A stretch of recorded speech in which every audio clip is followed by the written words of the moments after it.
So welcome, everyone. I'm Elisa Velardo, Deputy Commissioner for DDS, and this is our fourth Tuesday forum for July, and the topic is optimizing community supports for transition-aged youth. The timing seemed appropriate. We've had a lot of folks graduate this past month, and so there's a lot of activity happening around the department around that transition to adult services. And so we've got some great presentations today. I want to let you know that we are recording today's presentation. We will post the recording on our website along with any materials that are shared today. And that way, if there's somebody that was interested in the topic and they weren't able to join us, they'll be able to view the video at a later date. We have quite a few presenters today, and so we're going to stick to the time frames on the agenda. So that we get through all of our presentations, we will ask you to hold questions until the end. If somebody's presenting and you have a thought or a comment or some feedback, you can certainly put that in the chat, and at the end of the presentations, we'll cycle back to all questions that may be in the chat, and we'll open it up at that point for questions. Let's see if there's anything else. I think we're at our 2-year anniversary for these Fourth Tuesday forums. We're excited to have such a nice group today, and I think the range of presentations today is going to be excellent. So without further ado, I'm going to turn it over to Brian Smith, who's going to talk a little bit about transition advisors, those folks that help when somebody's getting ready to graduate, and help to describe what adult services has to offer. So welcome, Brian. Thank you, Deputy Commissioner Velardo, and welcome everybody. I'm going to power through these few slides. Kyle, if you can go to the next one. So often we get a lot of questions around what certain activities families, individuals should be looking at as they approach those transition years. One of the biggest things is connecting with your developmental services transition advisor. And I'll get in a little bit more about what their role is, as well as the who. That's one of the biggest things. And we have added some staff to those ranks. Also, looking at exploring those decision-making options. Do that earlier than normal. A lot of people get that done in like year 17, 17 and a half. They immediately run to probate court to apply for guardianship. There are so many other options that you can look into, entertain, and resources within Connecticut to investigate other decision-making options. So we really encourage that families and individuals take a look at that before going towards that guardianship pathway. Next thing is looking at applying for supplemental security income through the Social Security Administration that you can begin shortly before 18 and execute right around the age of 18. And then applying for Connecticut Medicaid or Husky-C. That does open some doors within DDS when you're looking for those adult services, that employment and day service funding from our agency. But it also allows us to entertain assigning a case manager earlier on and helping with some more of the nuances of planning and the level of need and other related activities. BRS, Bureau of Rehabilitative Services, they are under the Department of Aging and Disability Services. They run a level up program for youth who are in schools, and they also offer the adult rehab programs in Connecticut. So we do a lot of collaboration with BRS, and our transition advisors are routinely in conversation with BRS colleagues. And you'll see us hand in hand at presentations. You'll see us hand in hand at PPT meetings as well. Based on the youth's involvement and pathway towards employment. One recent collaboration that we have been working on is a work-based learning opportunity for youth who are 16, 17 years of age in some selected districts, which has been going slowly, but well. So just another demonstration of trying to get youth to start thinking about employment earlier on before you get really into the meat of those transition years. One thing we all forget about, photo IDs. Make an appointment with DMV is so easy nowadays. Get that photo ID. It's great for employment purposes, travel purposes. And God forbid we have another pandemic and you need a photo ID to get a vaccination or something. You have it on hand. but it is another demonstration of independence and accessing a variety of different services and resources and having a great verification, ID verification. Registering for vote, 18 years of age, often you'll see that with the Medicaid application, as well as you can go to your register of voters in town or a Secretary of State. We do encourage that. You'll see on the slide, there is a link there for English and Spanish transition timeline document we do have on our website. Our transition advisors statewide and a number of other folks will be looking at that and making some slight revisions with some changes that have been going on over the past 6 to 12 months. So expect that to be revised in the next month or two, I would say. That is a great resource, and you can literally use it as a checkbox and work through some of those activities I mentioned up here. Next slide, Kyle. What is the role of a DDS transition advisor? And that's to assist students, families and school systems and adult service agencies and our own case managers with planning a student's transition from school into adult life. Everybody's transition looks different, so it's individualized. And though the school districts may have a particular pathway that all their students may go, we look at each student individually and making sure that that pathway might be the best option for them, or offering suggestions of different pathways that we might know of that the school district might be able to contract with. So it is a collaborative effort. It's not a DDS and family or DDS and the student. It is a community, and we looked at all the different components of that community to make sure it's a successful transition from the school district at the year by which they turn 22 into adult services. Collaborating with other state agencies, as I mentioned earlier, our huge collaboration would be rehabilitation services, but there's other state agencies that we work with, like DCF and Department of Corrections, et cetera, that we do work with transition-aged youth on pursuing adult services within DDS.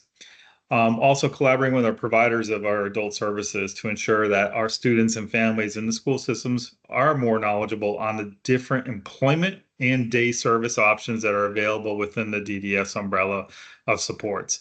So our transition advisors really do take a role of more of that liaison and also that resource component to that transition conversation. We want to make sure that families and students are connected with the various community resources they may have, and also inform school districts and maybe even our own staff at times of new resources that we've discovered and might be a viable solution to a service need for a student during their transition years. The big thing here is starting planning early. We really want families to start thinking about transition into adult services even before 16.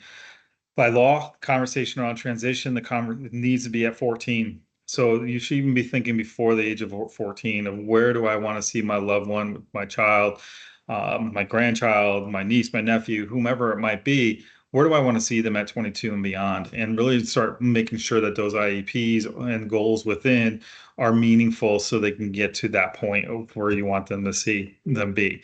But also having them at the table, have the youth at the table, at the planning meeting, and capturing their voice into that conversation. So that way everybody around there can support their decision-making along that journey and pursuing employment, day services, or wherever it might be.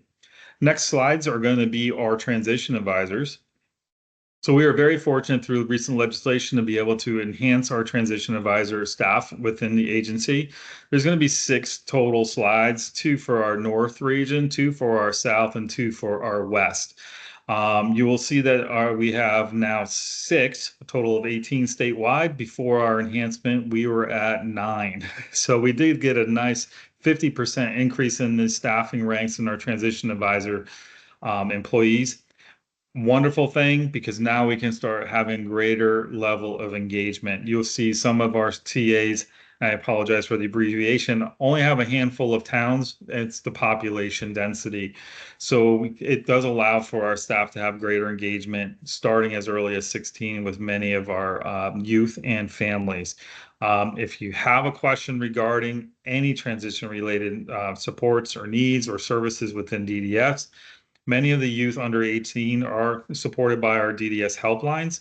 So that's your immediate resource, but you can also tap into our transition advisors based on the districts that are assigned here. We welcome participation in PPT meetings. We welcome participation in parent group discussions and do full presentations. We also welcome the opportunities to do professional development days and other community presentations. So if you're a part of an organization and want us to come out and to talk about DDS 101 and transition conversation with a lot more substance, about an hour's length, not 10 minutes, we can definitely do that for you. So just you can reach out to me or to Kyle, and we can get that organized based on your region. We do have one vacancy in Norwalk. I did touch base with the region before our conversation today. The exciting news is they have made an offer to that vacancy, and that party will be starting in early August, I think August 9th. So this will be getting updated in short order. I just didn't want to put the name in there. I'd rather have the person here with their contact information before putting anything out. So stay tuned. Right now, those towns are being covered by the staff that are highlighted green and yellow. Okay, and I believe I'm just about out of time, so definitely get in touch with us. Reach out to your transition advisor, and we'll be happy to help navigate some of those questions that often come up. One and two, those stressful times. It's a very difficult time. We understand that. So if you start earlier, a lot of that difficulty, a lot of that stress, anxiety can be worked through very systematically, and it's not an all in for the last 12 to 18 months. So thank you for your time today, and I'm looking forward to the rest of the presenters. Thank you, Brian. It first of all, it amazes me that you got that much content into 10 minutes. But I couldn't be more delighted to share the news that we've doubled the number of transition advisors. Just such a key resource, and being able to engage earlier. And when I think of the different hats, resources, education, all of the connections that transition advisors are able to help with, I'm just thrilled that we're able to offer that resource, and now we have more transition advisors to engage with families earlier. So thank you. And next, I'll turn it over to our project search team, Brian, Dimitar, and Crystal. When we think of that transition age, you think about, what am I going to do after I graduate? You know, what might be a possibility as far as work, what's out there, and project search has really answered that question for a lot of people. So I'll turn it over to you, Brian, and you can introduce the others. Okay. Thank you, Deputy Commissioner. Again, Kyle, you can move on to the next slide. Thank you. My name is Brian Gresco. I work in the Employment Day Services Unit. I'm also the statewide coordinator for Project Search. I'm going to give just a very quick oversight of what Project Search is. So please consider this, start of a conversation. So if you are interested, feel free to reach out to myself or the other Project Search programs. As the Deputy Commissioner had mentioned, we are joined by two folks from the Mark Community Resources Middlesex Hospital Program, Dimitar Teshkovsky, who is the program manager, and also Chris, one of our interns. So you can move on to the next slide. Just from I like to call it our 30,000-foot view. Project Search, in a nutshell, is it's a internationally recognized internship program. It's dedicated to building pathways to employment through skill building, job development building for interns that have either intellectual developmental disabilities. There are over 700 programs in 48 states, so this is a very big program.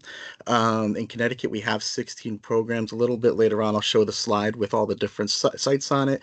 And one of the most remarkable things about Project Search is just its success rate.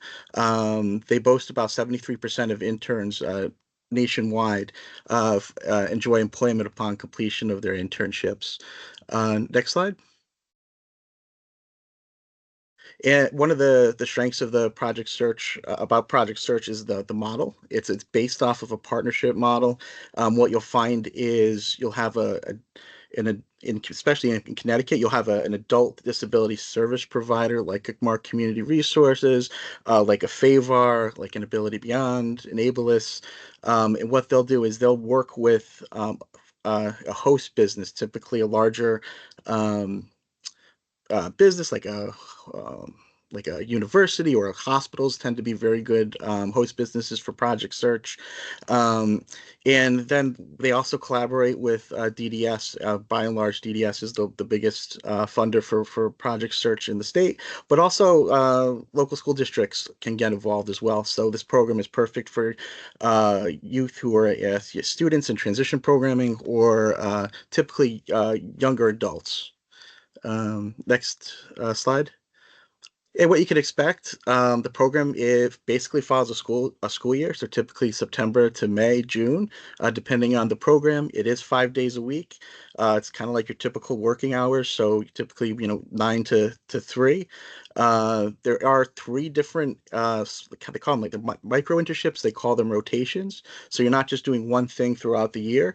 They have 3 10-week very intense um, internships in a host business. So in a hospital, they might be doing environmental services. They might be doing, retail or gift shop. They might be doing the front desk. They might be doing maintenance. There's a ton of different opportunities to choose from, and those different rotations really are there to be individualized, identify interests, and really foster independence for the interns. Next. And again, just the goal of the program is to really create integrated employment opportunities within the community upon graduation. Next slide.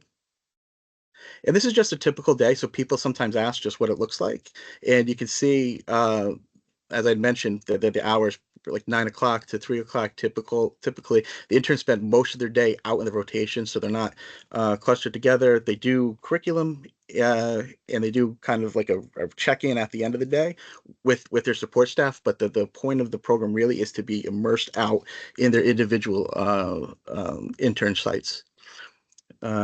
Next slide.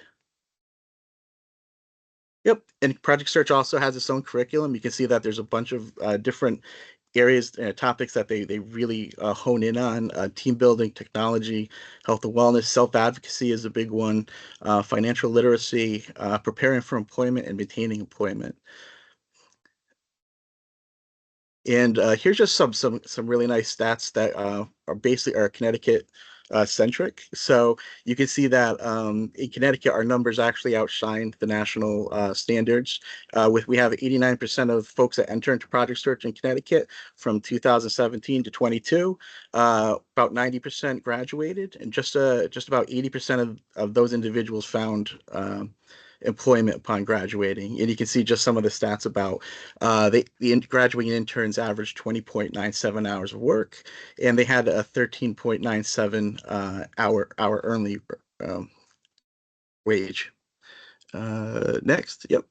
And people sometimes ask, how do I get involved with Project Search? Again, in Connecticut, the primary referral source is DDS, so that's us. So if you are involved with DDS and you have a case manager and you'd like to get involved, you talk to the case manager. You could reach out to myself, and we could get you directed towards conversations about Project Search. As I mentioned, school districts also can be a pathway to Project Search. Self-pay is also an option as well. Next slide. I think this just has the list of all the different programs in Connecticut. We do have 16 for this upcoming year. There might be a few more on tap for the next year. We're really trying to build infrastructure so that if you're interested in Project Search, there is one near you. So please keep this in mind. I'm going to be posting some literature that you can find online with all of this information. So I'll put that into the chat so people have it, and you could look at it at your leisure. All right, next slide. Here we go. So as I had mentioned, I was trying to do as little bit of talking as I could because I like to turn this over to the folks who actually do the programming. I wanted to give just a chance for Dimitar just to talk a little bit about himself and his program, maybe just where it is, a little something about your graduation rate and employment rate. And there is a video that we're going to be showing, which I think really it's specific to the Mark Community Resources Program, but I think you really get a sense for what Project Search is in general from any of our programs. So we'll show that, and then we'll get to the best part. We'll have we'll give our young recently graduated intern a chance to share some of her experiences. So Dimitar, I give you an opportunity just to talk a little bit about your program. All right, thank you. So yeah, we are our host business is Middlesex Health. We graduated 2 years of interns for Project Search. So each year we had 7 interns and all 14 individuals graduated. We are getting now ready for the 3rd year of class, and we will also have 7 interns. That's our lucky number. That's what we in the hospital feels comfortable with, so we can make sure that everybody is successful. So out of the graduated interns, so all 14, we have the first year 7, that was Crystal's class. So the first year we had 7 interns, all 7 got competitive employment, all 7 got jobs at Middlesex Health. For the second year, 5 of them got jobs at Middlesex Health. The 6th one got job. He works at Middlesex Health, but it's a contracted company. It's the mailroom that works for Middlesex Health, and we are still looking for a job opportunity for our 7th intern. We hope to keep that high percentage going, and yeah. So those. Well, I appreciate it because I think again, in general, in Connecticut, the numbers are really great. I think in particular, the numbers from Mark Community Resources, Middlesex Hospital are phenomenal. And I think I would like to just because I know we're running a little bit behind, we could move on to the video. I think it's the next slide. And we'll run the video, and then we'll let Crystal kind of say hi to everybody. I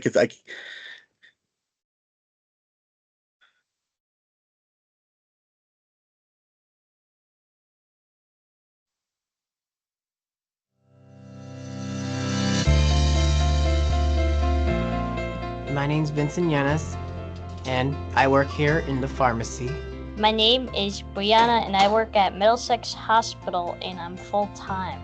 My name is Isaiah Alexander, and I work in OREVS. My name is Megan. I'm in rehab intern. I'm Nick Gibertoni.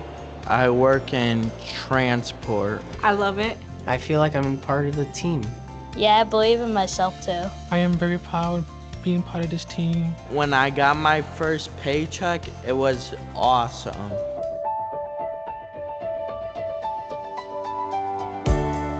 Project Search is a 1 academic year program that helps individuals with developmental and intellectual disability to achieve competitive employment.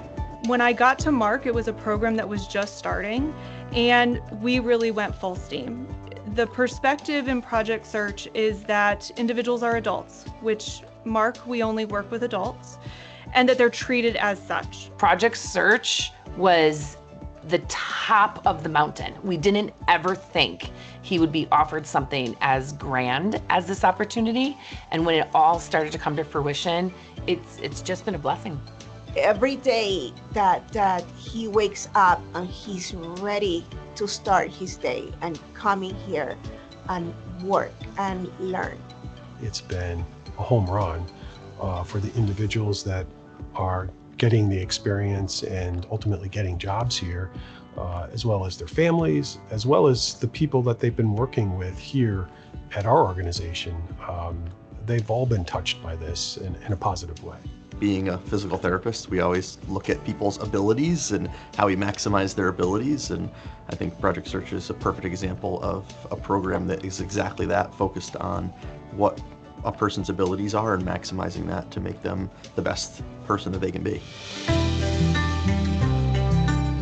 Middlesex truly does benefit from their participation, their hard work, their drive for success, because they really truly do become good employees. I've just heard the praises that have been sung by the administrators. They come on time, they're very responsible. And everyone knows them because they bring, again, so much joy.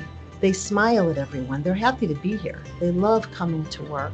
What I was looking to get out of this was a job here, which I got. I'm more independent and have my own job, and I save my money, so if I needed something, it's there. Now they're making money. They're putting money away for retirement. They have benefits. They're accruing paid time off. This is huge. It's not just a job for him. It's an opportunity for him to grow personally and become more comfortable interacting on a daily basis with people. I think the cool thing about the Project Search interns is that they not only contribute to the daily workload that the pharmacy department has to get done, but they also are a big morale booster to the department. I think he helps carry us through tough times, and he's achieved that. We have individuals that are in the program right now, like Vincent, who is a certified pharmacy technician, which is, whether he gets hired at Middlesex Hospital or not, that's a transferable skill document that he can use anywhere. All hospitals have pharmacies. You could work at a hospital pharmacy, you could work at CVS. They have so many pharmacies out there. You could get a job anywhere. And so that makes him very happy. They spent the time to get to know Nicholas, not only as a learner, but as a young man. And they quickly figured out that one of his areas of strength is socialization. I'm the mayor of Middlesex Hospital. He's always excited, eager to work, eager to learn new things, and he's always, willing to go above and beyond and do whatever is asked of him. Nick's kind of the mayor. He has a great personality, and he's very easy to talk to, very outgoing. We have a couple of gentlemen that are in CSS. Again, this is highly technical. It's very important work. You can't make mistakes. You just can't. At the end of the day, everything we do is for patients. Some people still don't understand that, so the fact that they came in and grasped that right away is really great.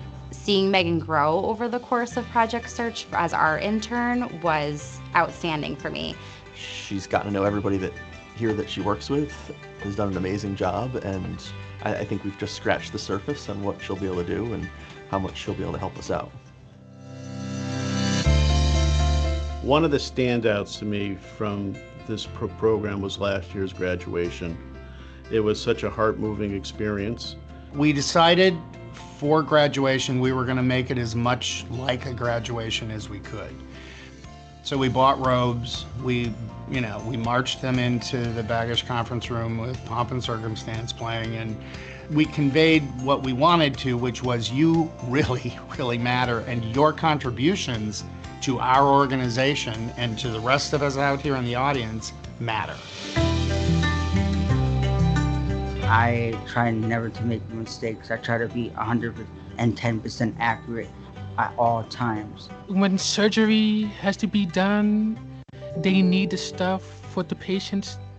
My record was 66 rooms to set up in one day. It has changed his life. And in doing that, it's changed ours. So we suddenly see a future for him that doesn't involve our family being solely responsible for his successes in the future. And it's pretty awesome. You're creating productive members of society and productive members of our community. Why wouldn't we want that? Taxpayers, voters, why wouldn't we want that inclusion? I just want everybody to give Project Search a chance. I mean, I think it's a great opportunity for these people, and I wish there was more opportunities for them like this, and I think it's just a fantastic thing. They're excellent employees, and they're a joy to be part of your organization. The investment is minor. The outcome is absolutely huge. It's our experience that it pays huge dividends, and it's a way of helping your community. These are individuals that have a lot to contribute. Once you give somebody that opportunity to learn a skill, and if they're able to learn that skill, that's a plus to your organization, and it's a plus for Project Search. I think going into it, I thought that this would be a great opportunity for our intern coming in, but in return, I've actually seen that it's a bigger opportunity for our team to grow and learn. With the way that the employment market is right now, we can help with staffing needs. Our individuals who graduated Project Search last year, all 7 were hired by Middlesex Hospital, some full-time even. We spoke earlier about one of our folks even has a 401k.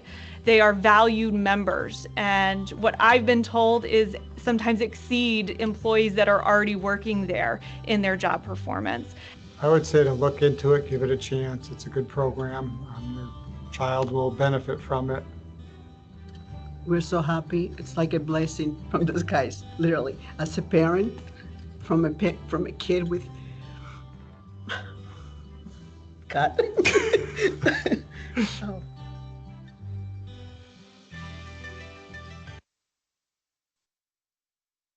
Well, there you have it. I think that's. I think the video kind of captured a lot of what Project Search is all about.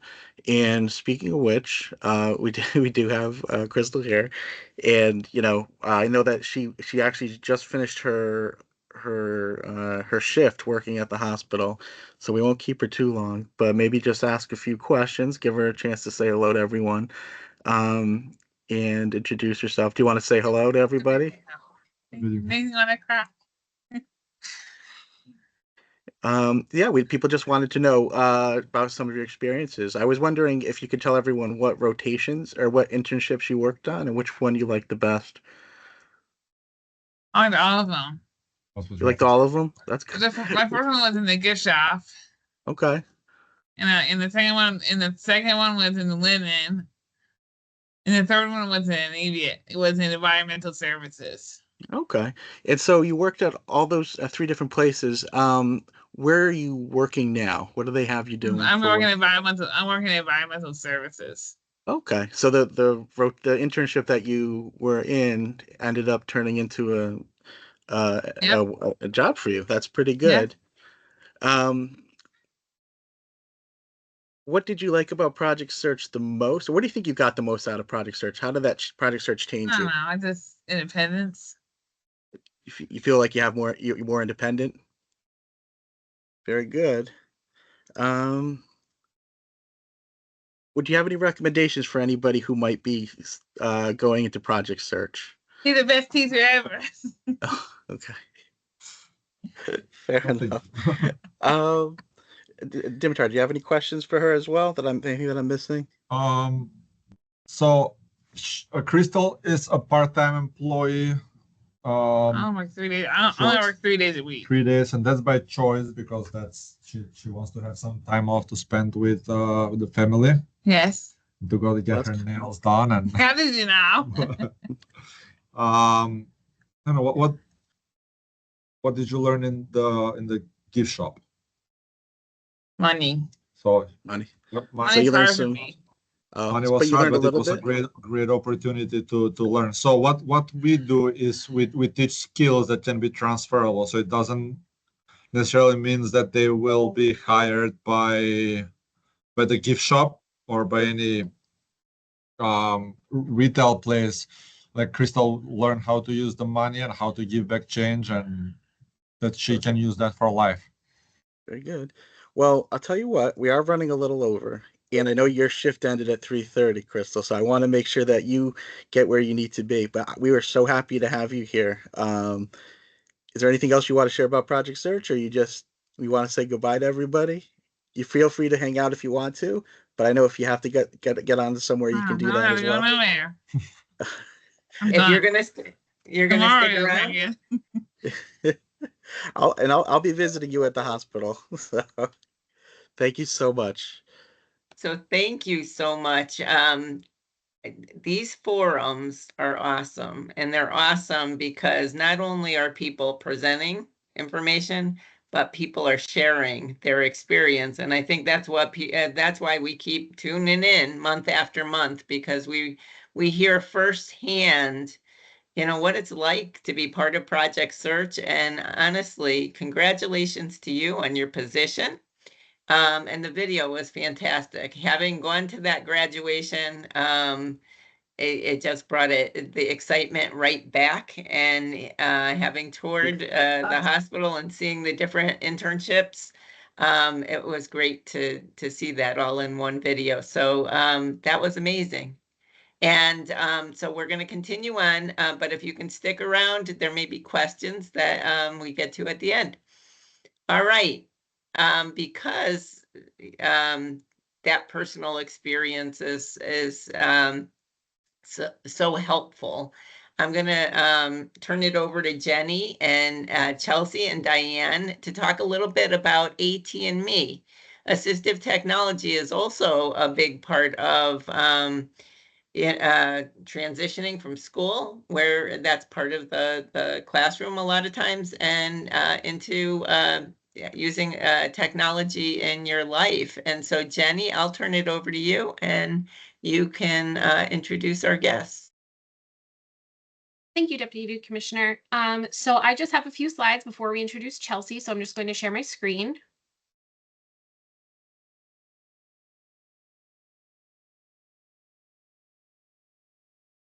Okay, can everyone see that? Yes, we can. Thank you. All right, great. So AT&Me is an initiative that started with DDS last summer.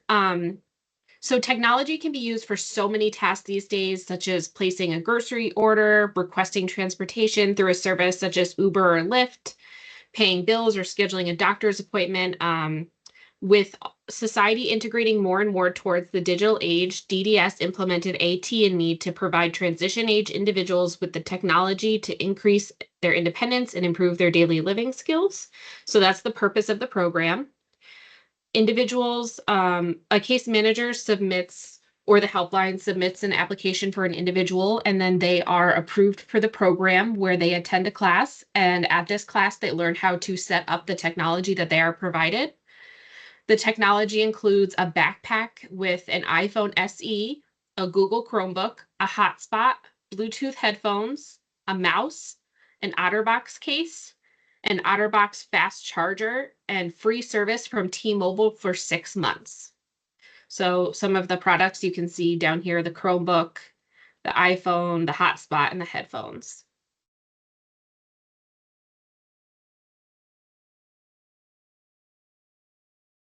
Sorry, trying to get to the next slide here. There we go. So individuals have mentioned many opportunities that are now available to them with the technology that they have received through AT&Me. Some of these include health monitoring. I recently did a class last month, and an individual was very excited to use her new iPhone with her diabetes sensor app, so she wouldn't have to carry around an additional sensor, which I thought was great.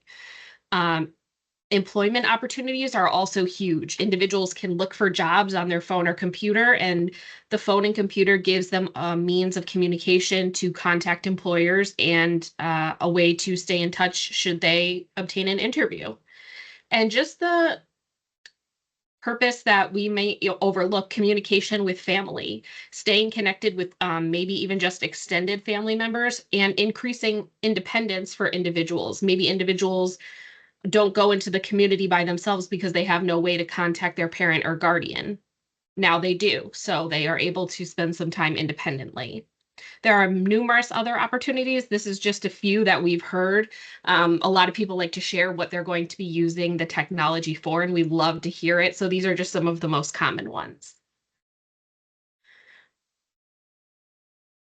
So I was just giving a brief overview because, as Deputy Commissioner Velardo mentioned, we have an individual here who's going to speak about her experience with AT&Me. So if you have any questions about assistive technology within DDS or AT&Me, you can email the email listed on the screen, dds.assistive-technology@ct.gov, and we would love to answer your questions.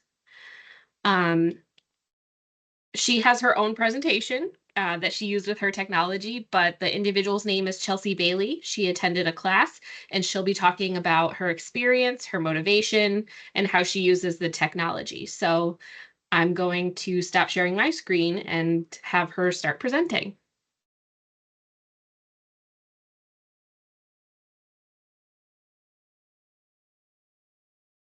Welcome, Chelsea. Hi. Hi. I'm Chelsea's mom, but I'm going to let her do most of the talking until she's done. Go ahead, Chelsea. Yep, they have to change your screen. Kyla, So when you change. Yeah, when you're Yep. ready for that, so just say next slide and he'll change it. Into this because she didn't make a slide on this. I'll just say we actually did not know about this program until Chelsea's case manager, Rena, reached out to us. She reached out to us because we had requested funds to get a new computer for Chelsea when she was done with school because she was using her technology so much. So we had reached out looking for funds to get her new computer. Rena put us on hold for a little while knowing that this program was coming up. And then when it came up, she reached back out to us and asked if we'd be interested in applying. So we applied, and then Chelsea went to the class, and the rest is history. So now I'll let her go. Go ahead. Or I'll prompt her with questions. Chelsea, what was your experience like with the class? It was fun and I enjoyed it. What did you learn? I learned how What did you learn it? I learned new tech and computer skills. What is an example of a computer skill that you learned? Passwords. What about passwords? Set up the passwords. How to set up the passwords. What was one of the programs that you used on the computer while you were at the class, and then you've used it since you got home too? I did time typing. Time typing? And how has time typing helped you?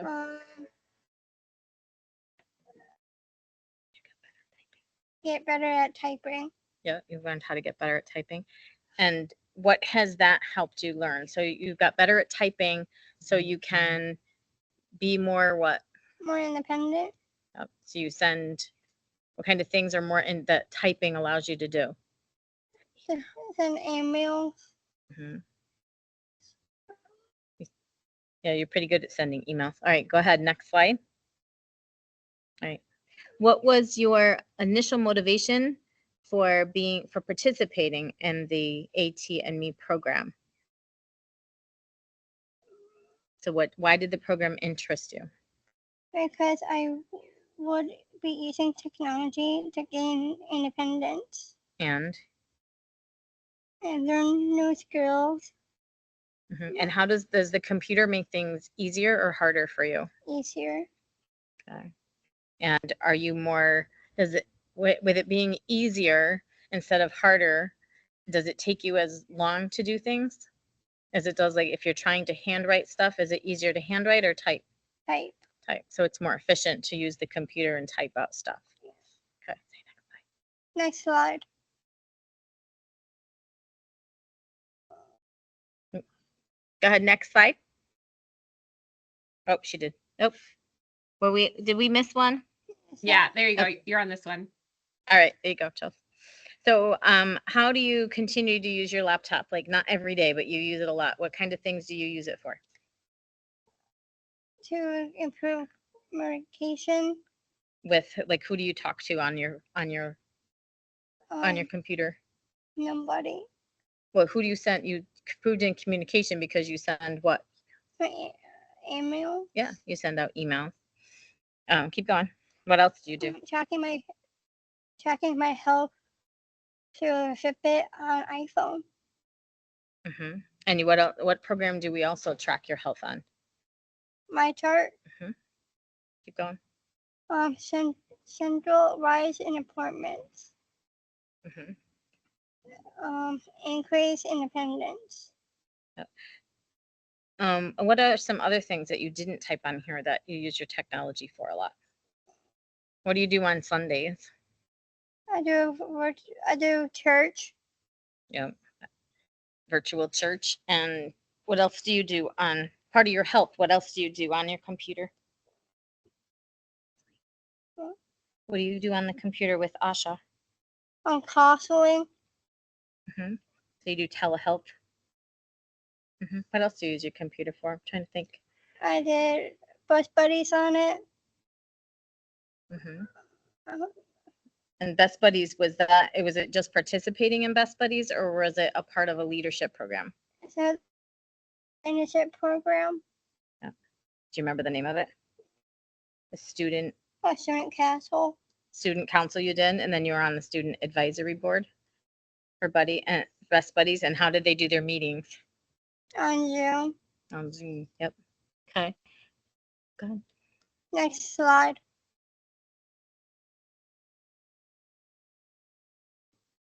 All right. What has technology helped you accomplish? I was able to graduate from Pastor Church in June 2024. Yep. Keep going. You can read it. Use my iPhone to prove my health by using the Fitbit app on iPhone. My laptop helped me with volunteering and attend church services. Buzz Buddies? How about Buzz Best? Buddies. Leadership. Yep. And attend MSA meetings. Okay. Yeah, and you do at least one of those every week. So you're still using your technology a lot. Okay. Was there another slide? I think that's it. Yeah. Okay. Is there anything else you want to add? Oh. I see your case manager has her hand raised. Rena, is there something you wanted to add about her experience? If that's okay with you, Chelsea. Yeah, is it okay for Rena to talk? Yeah. Okay. Rena, you're still on mute.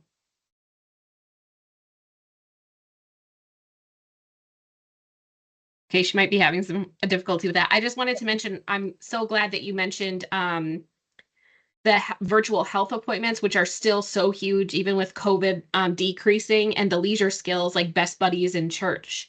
So important. And that's something I could have added to my slide as well. So thank you, Chelsea. Yeah. And thank you for sharing your experience. Not sure if Rena's going to come off mute. Maybe she'll put it in the chat.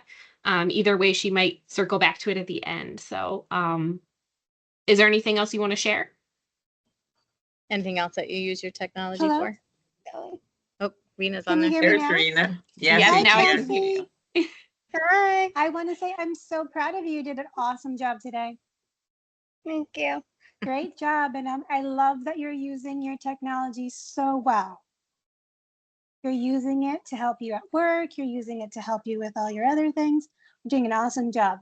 Good job, Chelsea. Thank you. This isn't related to her technology, but I wanted to add something in there with because there was a thing on there about Project Search. As a parent, Project Search, and Chelsea didn't go to Middlesex Hospital. She was part of the program at Goodwin, but that program and being part of that had increased her confidence level so much that she now works part-time here at the Brookdale Senior Living Community where I am, but she doesn't work under me. She is an amazing asset here. I actually just heard our human resources person saying today what a great worker she is and how dedicated she is to the job that she has. And Project Search, while it didn't directly provide her with the job, Mark continues to support her here, and it provided her with that confidence level to be able to come in, do an interview with the executive director and sit down and say, you know, I'd like a job here and this is why, kind of thing. So we're very proud of her with that too. Thank you. Thank you, Thank Chelsea. you for sharing that. Thank you, Chelsea, and thank you, Diane, for facilitating as well. And I will share, we met briefly yesterday, all of the presenters to just prepare for today. And Chelsea said, can I make my own PowerPoint for the forum? And we said, sure, go for it. So overnight, you created a PowerPoint that just shows how good you are with technology. I thought that was awesome. And I love the fact that you're connecting some of the topics. Project Search does go hand in hand with technology. And I want to thank you for sharing your story. And next month, our topic for the Fourth Tuesday Forum is assistive technology, applied AT solutions. And so I think we may have some more examples, but I'd love to have you join us next month as well. And as far as AT&Me, I want to share with the group that we have provided over 300 of these AT&Me backpacks to people around the state of Connecticut. So when Jenny was talking about the different different equipment that is provided. I think it's in excess of $1,000 worth of equipment, and over 300 people across Connecticut have been gone through the training and now are using this technology. And we have more trainings coming up. We have more backpacks that are available. So as you can see from Chelsea, this is really, really good equipment, the kind of stuff that we use every day that is available through the AT&Me program. So thank you. She's on it now doing the forum on her laptop. It was pretty impressive, the amount of equipment she came home with after that training. I've seen the backpacks, and the backpacks themselves are great quality. Yes. The whole, the whole array of equipment is amazing, and it works so nicely together. And a shout out to our self-advocacy coordinators who provide the training. So thank you. All right, and on the topic of technology and remote supports, we're going to whet your appetite. Next month, as I mentioned, our topic is assistive technology, and we'll get more into our next topic next month, but we wanted to give you a little preview on where we are with the remote supports. And so at this point, I will turn it over to our Director of Assistive Technology, Patricia Cymbala, and our ARPA team members, Gunnar and Sarah as well. Welcome. Welcome. Thank you. Chelsea, that's wonderful. I loved your presentation. I love that you're using the AT&Me products. That's great. I'd like to share it. I'm going to be speaking about remote supports today. I'm sharing my screen right now.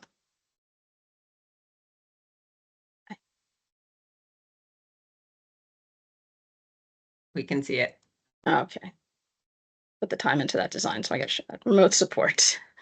So what is remote supports? Remote supports, it's a virtual, non-intrusive support that's provided to individuals by staff that's at a remote location. And this support is provided through the use of technology. This technology has two-way communication capability. And what that means is it's either motion sensoring, it's either a motion sensoring system, a radio frequency system, a live video feed, a live audio feed, GPS tracking, or a web-based monitoring system. Basically, it's any device that meets the requirement of two-way communication. And the interaction with staff, it can be scheduled, on demand, or in response to the device going off. Some of the key points to using remote supports, we start with an assessment to see how remote supports, if the person is fit for remote supports, and what is the technology that can meet their needs. So in the assessment, we discover the assistive technology that's recommended in that assessment, and then we integrate it into the person's life. And it's all customized to the individual's needs. This technology, we focus on building a solid foundation in the technology, so an individual is comfortable with the technology and it meets their needs. The most important part is to constantly have an ongoing communication between the individual, families, case managers, providers, throughout every step of the way, and always trying to meet an individual's goals and paying close attention to our preferences and needs and meeting those. I'd like to now introduce Sarah, who will talk a little bit about some up and coming things.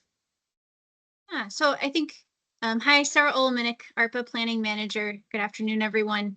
One thing that we're looking into more and really excited about is the potential for remote supports to really work well for potentially recent grads who may be at a time of transition in their life and looking to take some more steps towards independence. And there's a few reasons why we think that remote supports may be a really good fit for folks like that. Where it works well, as Patricia said, because it's relatively non-invasive and can provide very customized supports around specific tasks or goals set by the individual, for someone who wants some more independence, but maybe a little hesitant around certain aspects of their daily routine or certain tasks, and could benefit from either some occasional prompting or reminders, or just a little bit of extra supervision around key tasks where they may not be comfortable or may not feel safe. So there's that piece of it that may be a great fit for recent grads. We also know that it pairs well with natural supports. So for the folks who are already providing supports for recent grads, whether that's family members, friends, remote supports interfaces really well with that, because it can provide some extra independence and some extra guardrails for the individual to take steps towards doing tasks on their own. But there's still that backup system in place, and it doesn't need to replace those natural supports, just provide a little extra space for independence and growth. So we're looking into how, as a department, we might support expanding remote supports for recent grads. And we don't have details on that at this time, but we're going to be excited to share those with you when we do. So stay tuned for more information on remote supports. And I believe now that we're going to share a video with you that just shows an example of someone who's utilizing remote supports to take some steps towards independence.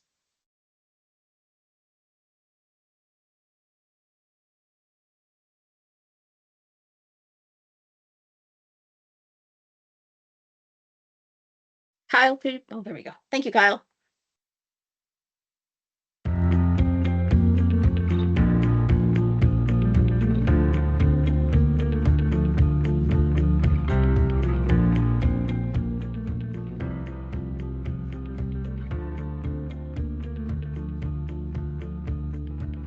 Remote services is a system of hardware and software that allows our son Christopher to live independent of us, and provides a vehicle for his safety and for some of his daily routines, and it allows him to live alone. Kind of noisy over there. I didn't like it, but I like my own space and stuff. I like living here. It's quiet, peaceful and stuff. I need these cameras to help me so I can do what I need to do. With Nate, it's all black and white. So you can have 4 really good providers coming in and one that's causing a problem and he wants the whole team gone. So when the remote monitoring came in, it was great. It provided us more privacy than we ever had with providers.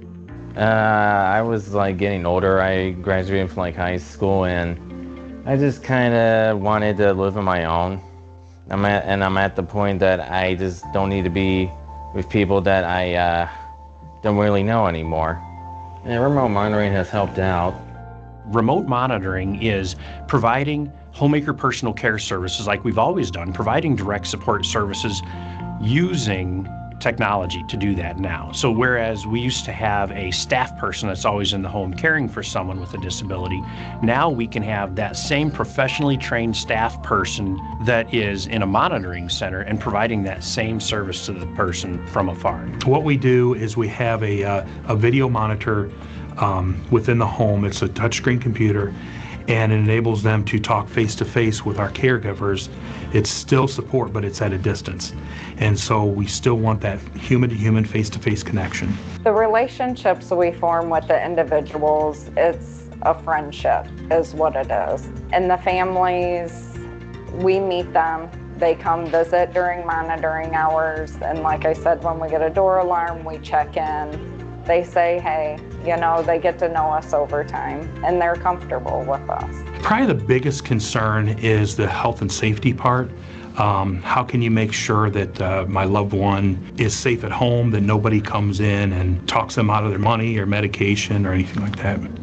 My initial was, are they going to be able to do everything that we really would like them to do for us to feel confident enough that Christopher is going to be safe?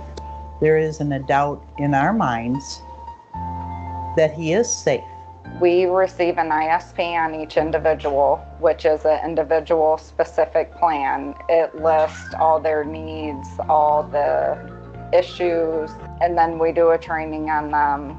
I communicate with their team, their SSA, their HPC providers, make sure we're providing the best service we can for them. Typically when I'm out speaking about remote monitoring, people are always asking about cameras, or they assume that there are cameras in the homes. And you know, in actuality, yes, there can be. And in many sites that we have, there are cameras in the homes, but so they can see at night in here. They use it if there's a concern or they need to look. There's motion sensors throughout the house so they know what he's doing or where he's moving, because I never really knew what he was doing at night. A lot of times I think that there are people who could use remote monitoring to have independence, and it reduces the amount of staff that you need, and it also helps providers, most importantly, it helps providers maybe be able to serve more people because they don't have to serve the person with remote monitoring. And again, in remote monitoring, there's always somebody there. There's always somebody there. They really just push a button and somebody comes up on a screen and it's monitored, and if they have an emergency, you know, there are ways to make sure that that person is safe. The remote monitoring staff that we use are direct support professionals. These are people that are used to being in the homes providing this service, but in this particular circumstance, you see the person on a screen. You see them on a two-way video screen, or you can talk to them on the phone. You know, it's custom for whatever the person feels comfortable with. But the idea is that now they are in their home, alone, free and independent, but they can access this person instead of feeling like there's someone standing over their shoulder all the time. Now, on demand, this person is there. And the neat thing is that they will know those people. Those direct support professionals know the people that they're monitoring. They know their service plan. They know exactly who they are, what they like. They know if they're going to mom's house for dinner Friday night. You know, they know them because they do life together. It's awesome.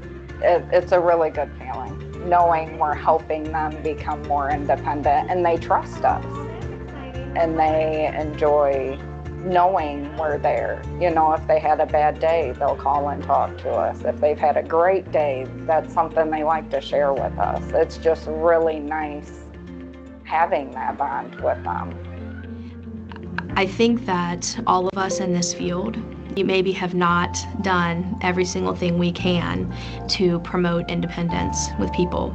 And technology is a huge part of that.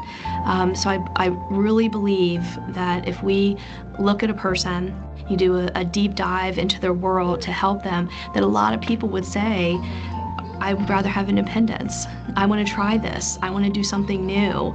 And, you know, I think remote monitoring is one of those things that can help. Imagine if your pipe dream in life was to spend 2 hours by yourself in your own home, without anybody there to walk in and smell up your home, without anybody there to criticize the television show you want to watch. Just imagine if that was the pipe dream that seems out of reach. And now you have a chance to achieve that. And so the more that we do to keep the people that we love from expressing that independence in our life, we're holding them back. We'll worry about the technology, you know, we'll figure out what is exactly right for that person in that home. But what that technology is going to do is simply link them up with another human being that loves them and cares for them and wants to see them succeed no matter what. I understand being apprehensive, but these are people that truly care and love their job.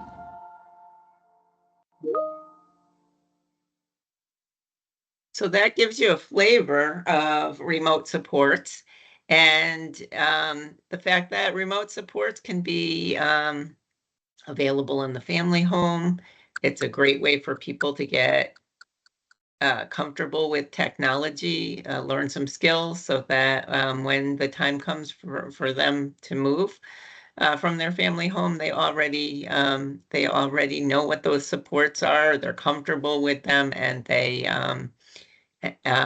can transfer the technology with them. So that's just to whet your appetite. As I mentioned, next month, our full forum is on applied technology solutions. We're going to talk a lot more about all forms of assistive technology. We will talk more about remote supports, and as Sarah mentioned, we'll plan to share some more information about how this remote supports may be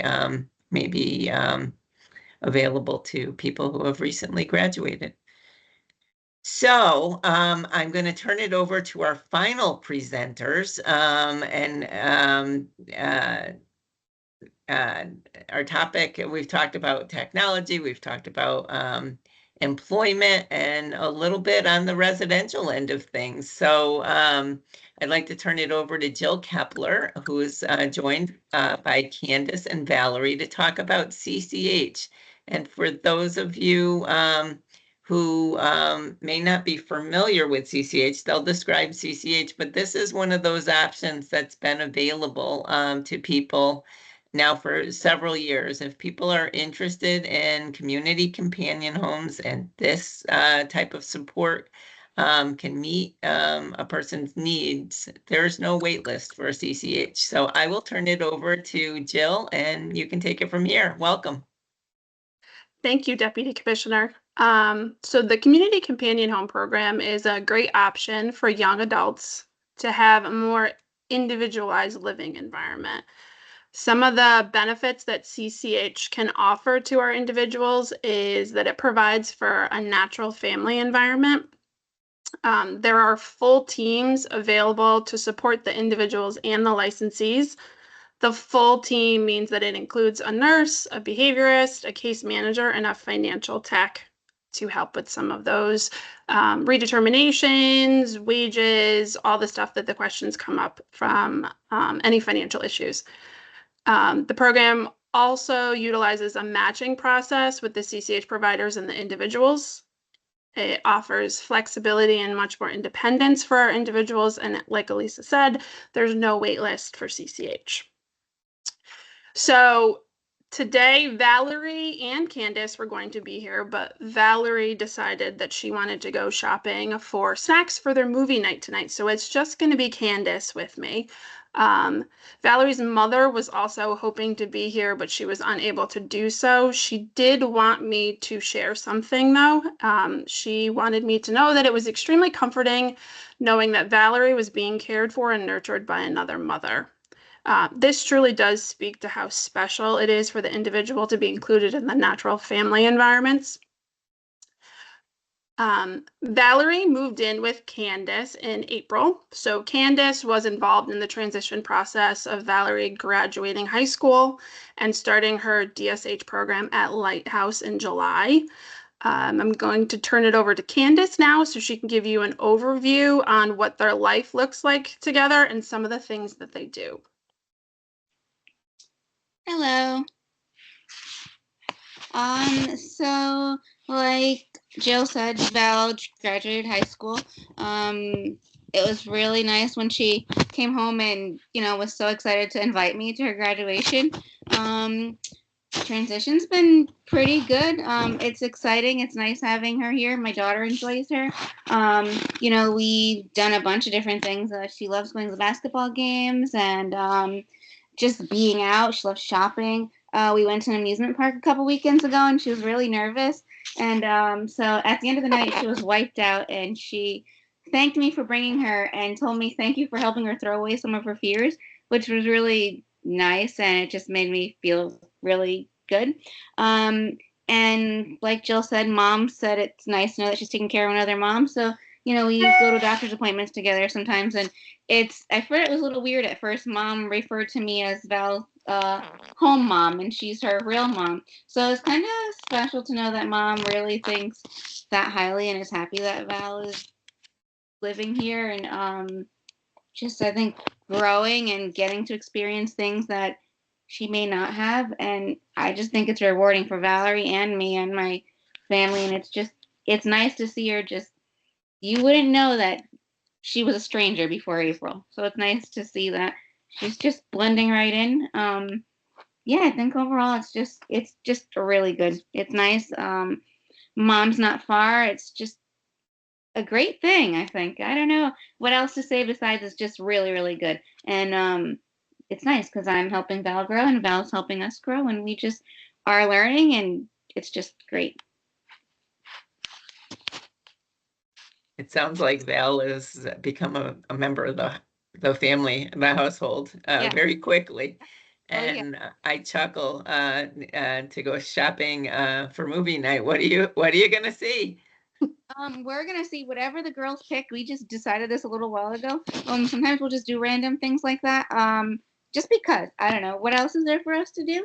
So we'll just do random stuff. Like we were gonna go to a baseball game, but I wasn't sure about the rain.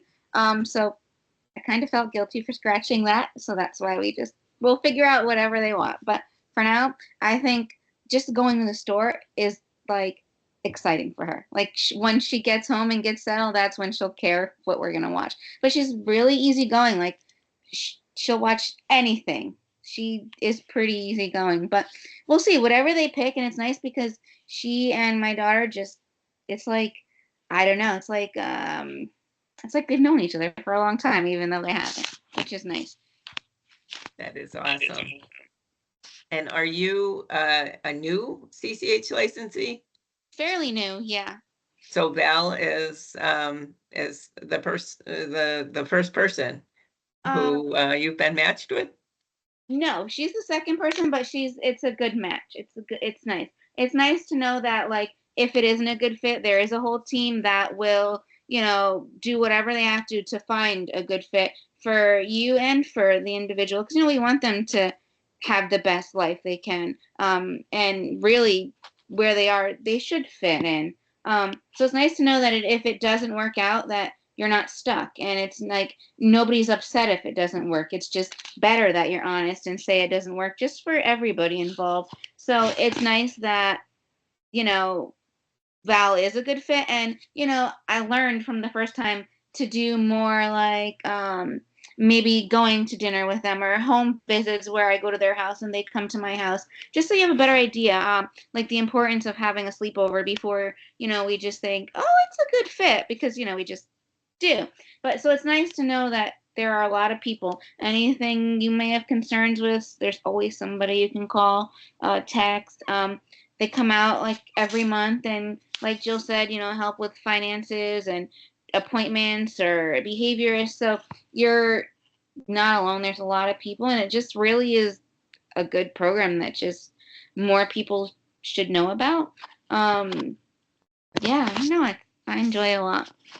Well, thank you so much. Val is really fun. She is very easygoing. She's just a fun girl. And it's nice that Mom is happy she's here. That speaks volumes, and it sounds like she's got a great life. It sounds like she's living in a very fun household. And this is what this forum is about, to spread the word around the different options. And what a great description of what a community companion home has to offer. And that you're right, that matching process, it makes all the difference in the world. Similar interests, similar kind of lifestyles, schedules, all of those things can make for a really long-lasting relationship. And I know Jill can speak to this too. I've known people where they've been together for 30 years. It's when the relationship works in a really, really nice option. So thank you so much for joining us. Well, and one more thing, it's nice too, because there's some things that like Val used to like doing, like going to the dances. And I said to my daughter, we're gonna bring Val to a dance. She was like, I don't want to go to that. And I'm like, why? So after we went, she had such a good time with Val. She was asking me, when's the next dance? So it's not even just like welcoming her here, but it's like being willing to do what she wants to, which is really nice and a good experience for my daughter, because now, like I said, she wants to go, and it's cool. I have heard that again and again. A while back, quite a few years back, we did a little survey for CCH licensees, and to hear, any feedback. And I heard again and again, it's a great option for the individual, but a great option for the family too. And so many licensees said, hey, my kids grew up with this person, and they're a member of our family, and it's been mutually a really wonderful thing. So thank you. Of course, thank you guys. All right, at this point, we've got a little over 10 minutes. I've seen a lot of positive feedback in the chat. Really, just a lot of appreciation for the presenters. Crystal, a lot of shout outs for you and your great presentation. Chelsea, same for you. I hope you can see the chat because there's just lots of positive feedback. People really appreciated hearing your stories. At this point, I'll open it up. Does anyone have any questions for any of our presenters? And if you do, there's that little hand at the top of your screen. You can click on that and that'll raise your hand. All right. Seeing none, I just want to thank all of our presenters today. The range of topics you covered and the amount of information you provided, and honestly, the quality of the stories you shared, so appreciated. This makes such a difference as people are thinking through what options may make sense for them. It's so important to hear what's out there, what's worked for other people, and have a chance to hear that direct experience. So I want to thank all of our presenters. If you know of someone that wanted to attend today that wasn't able to, give us to the end of the week and we'll have this recording on our website. All of the PowerPoints, the materials that people shared, we'll have that available also on our website. And I hope everyone has a great afternoon. Thank you. Thank you.